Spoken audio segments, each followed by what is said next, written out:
প্রিয় দর্শক, জানিয়ে দেব আমাদের হাতে থাকা সর্বশেষ আপডেট আন্তর্জাতিক বাংলা খবর। চ্যানেলটি সাবস্ক্রাইব করে আমাদের সাথেই থাকুন।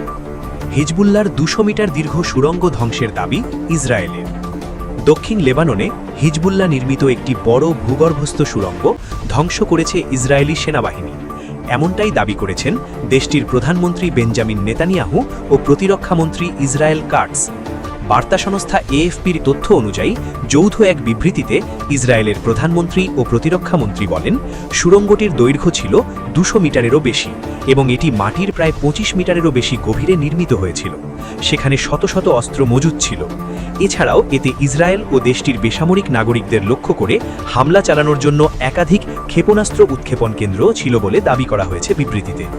যুক্তরাষ্ট্রের মধ্যস্থতায় ওয়াশিংটনে ইসরায়েল ও লেবানন শান্তির পথে অগ্রসর হওয়ার লক্ষ্যে একটি কাঠামোগত চুক্তি সই করার মাত্র 2 দিন পরই এই অভিযান চালানো হয়। কয়েক দশক ধরে দুই দেশ আনুষ্ঠানিকভাবে যুদ্ধাবস্থায় রয়েছে। এদিকে যুদ্ধবিরতি চুক্তি ভঙ্গ করে গতকাল রবিবার লেবাননের দক্ষিণাঞ্চলের বিভিন্ন এলাকায় ইসরায়েলের একাধিক হামলার পর নিজেদের দেশ ও জনগণকে রক্ষার অধিকার হিজবুল্লাহর আছে বলে এক বিবৃতিতে জানিয়েছে ইরান সমর্থিত সংগঠনটি।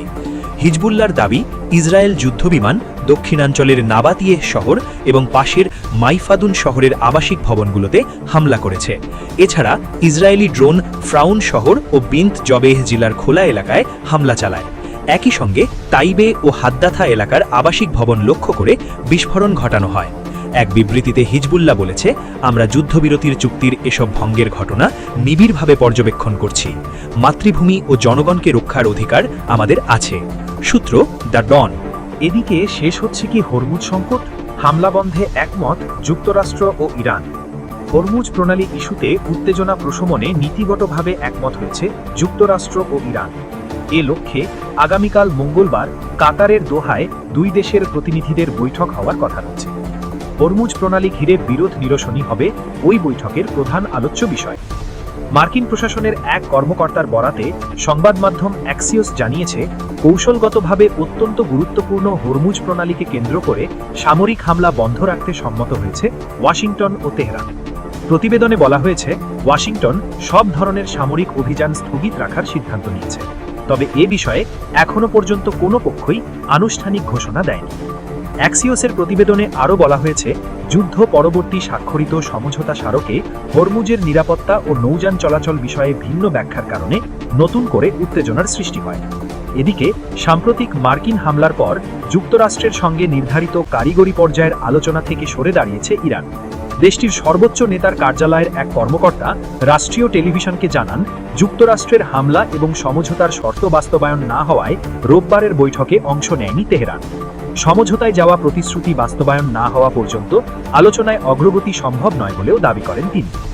হরমুজ প্রণালীতে নৌযান চলাচল পরিচালনা এবং পরিস্থিতি পুরোপুরি স্বাভাবিক করার দায়িত্ব একমাত্র ইরানের, এমন দাবি করেছেন দেশটির পররাষ্ট্রমন্ত্রী আব্বাস আরাগচি। একই সঙ্গে তিনি সতর্ক করে বলেন, হরমুজ প্রণালী পরিচালনায় ইরানের ভূমিকায় কোনো ধরনের হস্তক্ষেপ করা হলে তা ইরান যুক্তরাষ্ট্রের স্বাক্ষরিত সমঝোতা স্মারকের লঙ্ঘন হিসেবে বিবেচিত হবে।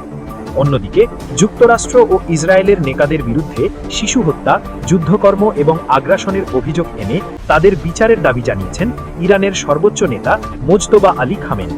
সামাজিক যোগাযোগ মাধ্যম এক্সে দেওয়া বার্তায় তিনি বলেন, এসব অপরাধের জন্য দায়ীদের দেশীয় ও আন্তর্জাতিক আদালতে বিচারের মুখোমুখি করতে হবে। সবশেষ জানিয়ে দেব, বাহরাইন ও কুয়েতে ক্ষেপণাস্ত্র ছুড়ল ইরান, আলোচনা ভণ্ডুলের হুমকি।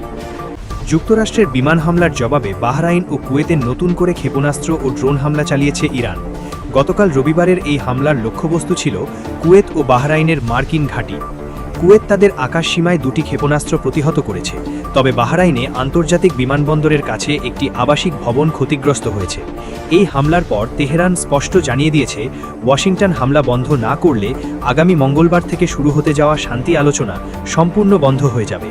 এর আগে গত শনিবার কাতারের রাষ্ট্রীয় জ্বালানি কোম্পানির তেলবাহী পানামার জাহাজ এমটি কিকু হরমুজ প্রণালীর কাছে ড্রোন হামলার শিকার হয় বলে খবর জানায় মার্কিন সেন্ট্রাল কমান্ড সেন্টকম। ওই হামলার পরিপ্রেক্ষিতে মার্কিন সামরিক বাহিনী ইরানের বিমান প্রতিরোধ ব্যবস্থা ও ড্রোন মজুদ কেন্দ্রে বিমান হামলা চালায়। এর জবাবে রবিবার কুয়েত ও বাহরাইনে লক্ষ্য করে ড্রোন ও ক্ষেপণাস্ত্র ছোড়ে ইরান। বিষয়টি নিয়ে ফের নিজেদের অবস্থান স্পষ্ট করেছে ইরান। রবিবার পররাষ্ট্রমন্ত্রী আব্বাস আরাগচি বলেন, হরমুজ প্রণালী অবশ্যই ইরানের নিয়ন্ত্রণে থাকবে। এর বাইরে নতুন কোনো ব্যবস্থা প্রতিষ্ঠার চেষ্টা কেবল উত্তেজনাই বাড়াবে। লেবানন সংকট বড় বাধা। এদিকে পাকিস্তানের মধ্যস্থতায় রাষ্ট্রীয় চুক্তিটি আরও ঝুঁকির মুখে ফেলেছে লেবানন ও সিরিয়ার ফ্রন্টের চলমান সংঘাত। সম্প্রতি ইসরায়েল ও হিজবুল্লার মধ্যে একটি কাঠামো চুক্তি স্বাক্ষর করলেও সংঘর্ষ থামেনি। দক্ষিণ লেবাননের দেড় সিরিয়ান এলাকায় হিজবুল্লার সঙ্গে মুখোমুখি সংঘর্ষে ইসরায়েলি প্রতিরক্ষা বাহিনীর গোলানি ব্রিগেডের প্ল্যাটুন কমান্ডার ক্যাপ্টেন ডেভিড হাজুত বয়স 21 নিহত হন। অঞ্চলটিতে বিক্ষিপ্ত সংঘর্ষ অব্যাহত রয়েছে। হিজবুল্লার নেতা গত শনিবার বলেছেন, লেবানন থেকে ইসরায়েল সরে না যাওয়া পর্যন্ত দলটি লড়াই চালিয়ে যাবে। অন্যদিকে দক্ষিণ সিরিয়ার দারা প্রদেশের আবদিন গ্রামেও রবিবার সন্ধ্যায় ইসরায়েলি গোলন্দাজ বাহিনী হামলা চালিয়েছে, যার ফলে গ্রামবাসীরা এলাকা ছেড়ে পালাতে বাধ্য হয়েছেন। এই বহুমুখী সংঘাতের মধ্যে ইরানের প্রধান আলোচক মোহাম্মদ বাগের কালিবাফ পরিস্থিতি নিয়ন্ত্রণে একটি সংঘাত নিয়ন্ত্রণ ইউনিট গঠনের আহ্বান জানিয়েছেন। ইরানের পররাষ্ট্রমন্ত্রী আরাগচি বলেছেন, যুক্তরাষ্ট্রকে অবশ্যই ইসরায়েলকে হামলা বন্ধ করাতে হবে। একই সঙ্গে সেনাবাহিনীকে দক্ষিণ লেবাননের দখল করা এলাকা থেকে সরে যেতে বাধ্য করতে হবে। দোহায় আলোচনার ফোকাস। তবে দুই দেশের চরম উত্তেজনার মধ্যেও মধ্যস্থতাকারী পাকিস্তান ও কাতার জানিয়েছে, দোহায় নির্ধারিত কারিগরি ও দূতনৈতিক আলোচনা মঙ্গলবার যথাসময়ে শুরু হবে। এই বৈঠকের মূল লক্ষ্য অন্তত 4টি গুরুত্বপূর্ণ বিষয়ের সমাধান করা, যার মধ্যে রয়েছে হরমুজ প্রণালীতে আন্তর্জাতিক বাণিজ্যিক জাহাজের নিরাপদ ও অবিচ্ছিন্ন চলাচল নিশ্চিত করা, ইরানের উচ্চ সমৃদ্ধ ইউরেনিয়ামের মজুদের ভবিষ্যৎ ও সামগ্রিক পারমাণবিক কর্মসূচির ভবিষ্যৎ নির্ধারণ, তেহরানের উপর আরোপিত মার্কিন অর্থনৈতিক নিষেধাজ্ঞা ও নৌ অবরোধ প্রত্যাহার এবং এই অঞ্চলে দীর্ঘমেয়াদী স্থিতিশীলতা বজায় রাখার লক্ষ্যে একটি টেকসই ভবিষ্যৎ নিরাপত্তা ব্যবস্থা গড়ে তোলা।